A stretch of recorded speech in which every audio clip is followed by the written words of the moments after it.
निशान एकेडमी में आप सभी का मोस्ट वेलकम। आज की क्लास में हम बात करने वाले हैं टिश्यू चैप्टर 7। इससे पहले की क्लास में आप लोगों ने देखा था फर्स्ट चैप्टर आपका चल रहा था, ठीक है, द स्ट्रक्चर ऑफ सेल, मतलब सेल्स वाला चैप्टर चल रहा था जिसमें आपको पूरे सेल ऑर्गेनेल्स कंप्लीट करा दिया गया। लास्ट टॉपिक आपका था सेल डिवीजन, इसमें सेल डिवीजन भी आपका कवर हो गया था। अब आपका नेक्स्ट चैप्टर जो चल रहा है वो सेकंड चैप्टर है टिश्यू, और टिश्यू आपको तब समझ में आएगा जब आप सेल वाला चैप्टर पढ़ोगे, ठीक है, क्योंकि आपका जो टिश्यू होता है वो सेल से ही मिलकर बना होता है। और अगर टिश्यू वाला चैप्टर आपको पढ़ना है तो पहले आप फर्स्ट चैप्टर एकदम क्लियर बिना डाउट के साथ पूरे अच्छे से आप पढ़ो, उसके बाद सेकंड चैप्टर में आना, ठीक है। चलो हम बात करते हैं किसके बारे में, टिश्यू के बारे में। तो आपका चैप्टर कौन सा है भैया? सेकंड चैप्टर है, जिस चैप्टर का नाम क्या है आपका? टिश्यू। और टिश्यू को हिंदी में क्या बोलते हैं? तो ऊतक बोलते हैं। और ऊतक होता क्या है? तो आप कहोगे मैम आपने स्टार्टिंग में बताया था कि ऊतक क्या होता है। आप सब लोग जानते हो बहुत अच्छे से, सेल, है ना।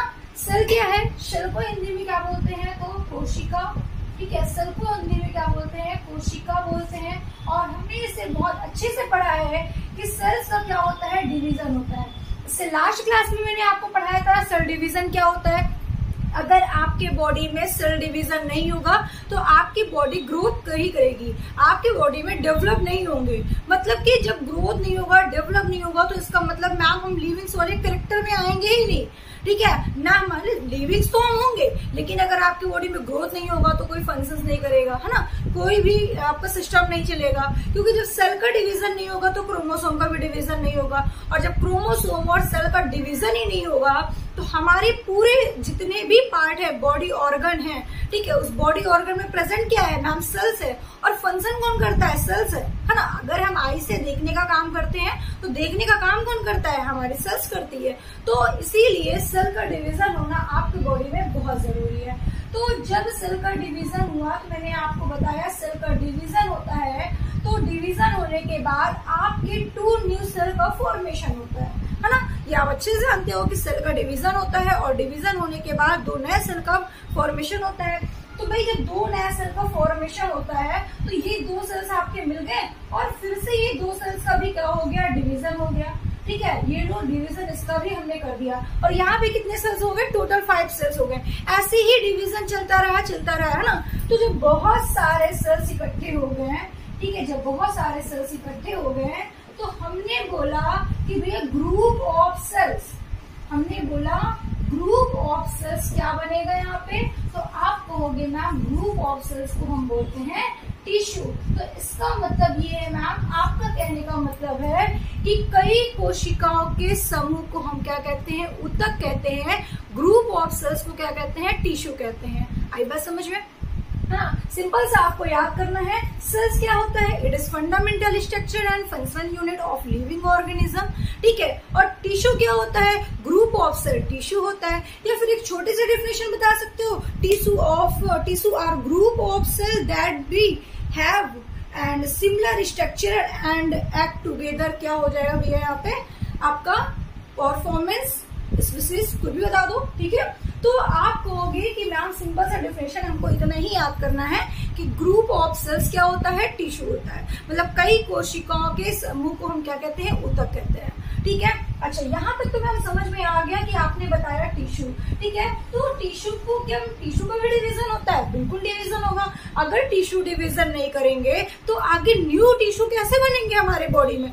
आपने टिश्यू वाला चैप्टर अभी मैं पढ़ा रही हूँ, स्टार्टिंग है, अभी आप आगे पढ़ोगे, ठीक है। हमारे बॉडी में अलग अलग टिश्यू होते हैं। जैसे आपकी स्किन है तो वहां पे अलग टिश्यू होंगे आपके, आपका हार्ट है तो वहां पे अलग टिश्यू होंगे आपके, जितने भी ऑर्गन्स हैं सब में अलग अलग टिश्यू प्रेजेंट होते हैं। जैसे अगर स्किन की बात करते हैं तो आपके स्किन वाले जो टिश्यू होते हैं वो इपिथेलियम टिश्यू होता है, ठीक है। अगर हम हार्ट की बात करते हैं तो हार्ट में हमारा मस्कुलर टिश्यू होता है, ठीक है। अगर हम नेक्स्ट अगर बात करते हैं आइस वगैरह में तो वहां पे अलग टिश्यू होता है। तो कहने का मतलब है कि सब जगह अलग अलग टिश्यू प्रेजेंट होते हैं। तो टिश्यू का भी तो फॉर्मेशन होगा, तो बिल्कुल होगा, क्योंकि वो भी टिश्यू किससे मिलकर बने हैं? सेल से मिलकर बने हैं। जब सेल का डिवीजन हो रहा है तो टिश्यू का भी डिवीजन हो रहा है, ठीक है। तो जब कई सारे टिश्यू डिवीजन करते हैं और डिवीजन करने के बाद नए नए टिश्यू बनाते हैं तो कहते हैं कि ग्रुप ऑफ टिश्यू, ठीक है। ग्रुप ऑफ टिश्यू क्या कहलाता है? तो आप कहोगे ma'am group of tissue organ कहलाता है। क्या कहलाता है भाई? ऑर्गन कहलाता है। इसका मतलब ये कि मैम आप कहना चाहती हैं कि जो हमारे बॉडी के ऑर्गन्स हैं वो टिश्यू से मिलकर बने हैं। बिल्कुल करेक्ट, यही मैं आपको समझाना चाहती हूँ कि हमारे बॉडी में जितने भी ऑर्गन प्रेजेंट हैं वो सारे किससे मिलकर बने हैं? टिश्यू से मिलकर बने हैं। Group of tissue organ. तो आपको समझ में आ रहा होगा कितना इंपॉर्टेंट से साला ये टिश्यू है ना। मतलब सेल से क्या बना? टिश्यू, टिश्यू से क्या बना? ऑर्गन। अब आपके बॉडी में क्या है? ऑर्गन है। कौन कौन से ऑर्गन है? आप कहोगे मैम हार्ट है, लंग्स है, किडनी है ना, और आपके जितने भी ऑर्गन्स आपके बॉडी में प्रेजेंट है, ठीक है। अब उन सब ऑर्गन का क्या बन जाएगा? जब उन सब ऑर्गन को एक साथ हम मिलाएंगे तो हम एक सिस्टम बनाएंगे। तो ग्रुप ऑफ ऑर्गन क्या कहलाएगा? तो आप कहोगे ma'am group of organ, organ system कहलाएगा, है ना। ग्रुप ऑफ ऑर्गन क्या कहलाएगा? ऑर्गन सिस्टम कहलाएगा। तो इसका मतलब ये मैम कि ऑर्गन सिस्टम बोले तो क्या? ऑर्गन सिस्टम बोले तो जैसे कि आपके बॉडी में कौन सा सिस्टम है? आप खाना खाते हो तो कहोगे डाइजेस्टिव सिस्टम। आप खाना को रिमूव करते हो, है ना, मतलब कि जो वेस्ट मटेरियल होता है उसको रिमूव करते हो, एक्सक्रीटरी सिस्टम। आप सांस लेते हो, रेस्पिरेटरी सिस्टम, ठीक है। आपका हार्ट चल रहा है, सर्कुलेटरी सिस्टम, मतलब ब्लड सर्कुलेशन हो रहा है तो सर्कुलेटरी सिस्टम, ठीक है। आप ब्रेन का यूज कर रहे हो तो नर्वस सिस्टम। तो मैम जितने हमारे बॉडी में ऑर्गन है उन सब ऑर्गन में क्या है? सिस्टम ही थे, और इसी सिस्टम से तो पूरी हमारी बॉडी चल रही है। अगर एक सिस्टम बंद हो जाए तो क्या हमारी बॉडी चल सकती है? बिल्कुल नहीं हो सकती भैया। अगर आपको कि मैम हमारे बॉडी में सर्कुलेटरी सिस्टम को गायब कर दो, ये लो हमने सर्कुलेटरी सिस्टम को आपकी बॉडी से गायब कर दिया, तो क्या आपकी बॉडी से सर्कुलेटरी सिस्टम जब गायब हो जाएगा, रिमूव कर दिया जाएगा, तो क्या आप लाइफ रहोगे, जीवित रहोगे? नो, कोई चांस ही नहीं है, क्योंकि मैम सर्कुलेटरी सिस्टम से ही तो हमारा ब्लड सर्कुलेट होता है ना। बिना सर्कुलेटरी सिस्टम के हमारा ब्लड सर्कुलेट ही नहीं होगा। बिना हार्ट के हम जीवित रहेंगे क्या? बिल्कुल नहीं रहेंगे। वैसे भी कहा जाता है ना, कि बिना हार्ट के हम जीवित वैसे भी नहीं रहेंगे, क्योंकि मैम सबसे बड़ा प्रोसेस तो वही काम करता है। अगर हमारे बॉडी में ब्लड का सर्कुलेशन नहीं हुआ, हमारे बॉडी में ऑक्सीजन का सर्कुलेशन नहीं हुआ, तो हम वैसे भी मैम जीवित नहीं रहेंगे, है ना। तो कोई भी सिस्टम हम अपने बॉडी से रिमूव नहीं कर सकते। तो इसका मतलब ये कि आपका क्या बना? ऑर्गन सिस्टम बना। तो आपकी बॉडी में ऑर्गन सिस्टम ही है सारे, और ऑर्गन सिस्टम से क्या बना भैया? आपकी बॉडी बनी, ठीक है। ऑर्गन सिस्टम से क्या बना? आपकी बॉडी बनी। तो इसका मतलब ये मैम घूम घुमाकर बात इतनी सी आती है कि सेल से ही हमारी बॉडी तैयार हुई है। मतलब सेल से ही हमारी बॉडी तैयार हुई है। अगर सेल्स नहीं तो हमारी बॉडी नहीं, क्योंकि सेल्स ही क्या करता है? हमारी बॉडी को तैयार करता है, प्रिपेयर करता है। उसी के डिवीजन से, उसी के ग्रुप से, उसी के सारी चीजों से हमारी एक पूरी बॉडी तैयार हो रही है। तो आप समझ सकते हो कि आपकी बॉडी के लिए कितना इम्पोर्टेंस है आपके सेल्स का होना। आई बात समझ में? ठीक है। हमारे बॉडी में जितने इन्फेक्शंस होते हैं, चाहे किसी भी तरह का कोई भी इन्फेक्शन, चाहे वो स्किन इन्फेक्शन हो या कोई आपके स्टोमक में इन्फेक्शन है, किसी भी तरह का इन्फेक्शन होता है, तो सारा गेम किसका होता है? सेल्स का होता है। क्योंकि ये सेल्स ही होती हैं जो, अगर देखिए सेल्स का मेन काम क्या होता है? देखिए सेल्स को बोला गया है it is fundamental structural and functional unit, correct. हम उसको it is fundamental structural and functional unit क्यों बोलते हैं?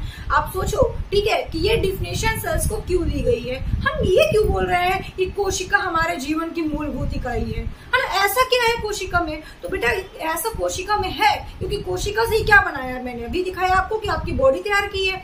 तो कहने का मतलब ये है कि जितने भी आपके बॉडी में ऑर्गन प्रेजेंट हैं, उन सभी ऑर्गन में एक एक कोशिका प्रेजेंट है, और सब ऑर्गन की जो कोशिका होती है वही काम करती है। जैसे हम देख रहे हैं तो देखने का काम हमारी आई तो करती है, लेकिन आई में जो सेल्स होती है वो करती हैं। अगर आपकी आई की सेल्स निकाल दी जाए तो आप देख नहीं सकते हो, ठीक है। अगर आपके नर्वस सिस्टम से आपके न्यूरॉन्स को निकाल दिया जाए तो आपका जितने भी आपके एसएमएस होंगे, जितना चीज आप सोच पा रहे हो वो ब्रेन तक नहीं पहुंच पाएंगे, क्योंकि न्यूरॉन ही तो है जो ब्रेन तक पहुंचा रहा है, एक ऑर्गन से दूसरे ऑर्गन को पहुंचा रहा है। जैसे कि मान लेते हैं किसी ने आपको 2 तमाचा मारा, तो आपका मन भी करेगा कि उसको हम रिप्लाई दें, तो रिप्लाई तब करोगे जब आपका न्यूरॉन आपका न्यूरॉन जो होता है आपके हाथ तक आएगा और उसे कहेगा भैया उठाओ और दो तो मुझे उसको दे दो। ठीक है, तो न्यूरॉन का ही तो पूरा गेम है। तो हमारे बॉडी में जितने सेल्स है वो फंक्शनल यूनिट का काम करती है, इसीलिए इतने सेल को बोलते हैं it is fundamental structure and functional unit. Okay,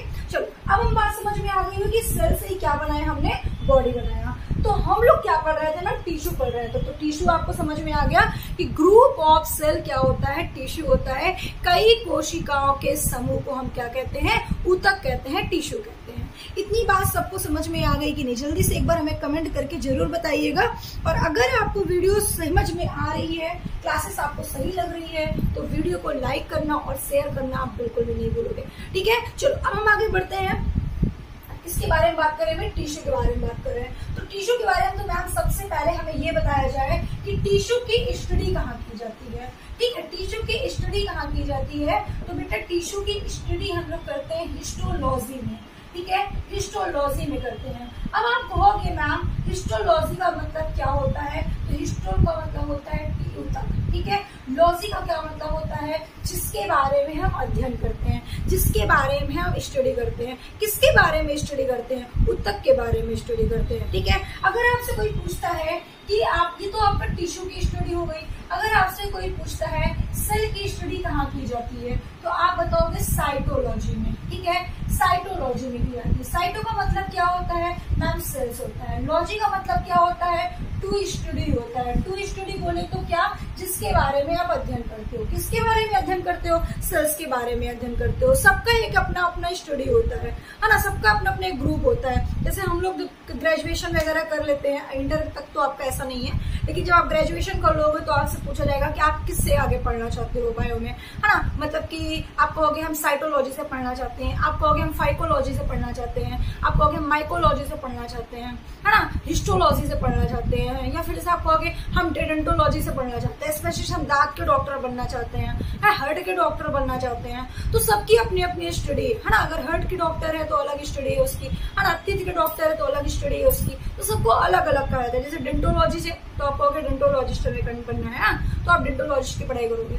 तो वैसे ही आपकी सेल्स या टिश्यू की भी है। ठीक है, ये आपको याद होना चाहिए, वेरी वेरी इंपॉर्टेंट है। ठीक है, तो हिस्टोलॉजी में कहाँ करते हैं? टिश्यू की स्टडी करते हैं। सेल्स में किसकी स्टडी करते हैं? साइटोलॉजी में करते हैं। ठीक है, आई बात समझ में। अब अगर यही भी बात करते हैं भैया इसके बारे में कि यहाँ पे मैंने दिया हुआ है कि ये जो टिश्यू वर्ड है उसे टर्म किसने दिया था? तो आप कहोगे बाई चार्ट एक साइंटिस्ट थे जिन्होंने टिश्यू टर्म दिया था। ठीक है, अच्छा दूसरी चीज टर्म हिस्टोलॉजी किसने दिया था? मतलब कि किसने ये बताया, किसने ये टर्म दिया कि इसकी स्टडी हम हिस्टोलॉजी में करेंगे? तो ये हिस्टोलॉजी मेयर एक साइंटिस्ट हैं जिन्होंने हिस्टोलॉजी को टर्म दिया था। और फाउंडर ऑफ हिस्टोलॉजी कौन है? तो मार्सेलो मालपीगी। ठीक है, मार्सेलो मालपीगी ये किसके फाउंडर हैं? तो आप कहोगे मैम हिस्टोलॉजी के फाउंडर हैं। ये तीन चीजें आपको याद रखनी है यहाँ से। आई बात समझ में? आई होप कि सबको समझ में आ गया होगा इतनी चीजें, क्या होता है टिश्यू और टिश्यू में क्या इंपॉर्टेंस है। ठीक है, बात समझ में आ गई। अब हम लोग नेक्स्ट क्या यहाँ पे बात करने वाले हैं? नेक्स्ट हम बात करेंगे कि क्या मैम जो टिश्यू होता है वो प्लांट्स और एनिमल्स में एक जैसे होता है? ठीक है, क्या प्लांट्स में भी ऐसे टिश्यू होते हैं? तो बिल्कुल टिश्यू होते हैं। प्लांट्स में भी ऐसे डिफरेंट डिफरेंट टिश्यू होते हैं और एनिमल्स में भी ऐसे डिफरेंट डिफरेंट टिश्यू होते हैं। हर पार्ट में अलग अलग टिश्यू प्रेजेंट होते हैं। वैसे ही प्लांट के भी पार्ट में अलग अलग टिश्यू होते हैं, लेकिन कहाँ पे डिफरेंट होता है वो मैं आपको नेक्स्ट क्लास में बताऊंगी। आज की क्लास में हम बात में करेंगे। ठीक है, आज मैंने आपको बता दिया कि टिश्यू क्या होता है, ठीक है, कैसे बना आपका टिश्यू, ठीक है, और इसका डिस्कवर किसने किया था, ये सारी चीजें हम लोगों ने डिस्कशन कर ली है। ठीक है, नेक्स्ट क्लास में हम बात करेंगे कि प्लांट और एनिमल टिश्यू में क्या डिफरेंट है। फिर बात करेंगे कि भैया प्लांट टिश्यू में कितने प्रकार के होते हैं, types of plant tissue, types of animal tissue, ये सब कितने टाइप्स होते हैं इसके बारे में बात करेंगे। तो आज के लिए बस इतना ही, फिर मिलते हैं नेक्स्ट क्लास में नेक्स्ट वीडियो के साथ। Okay, thank you.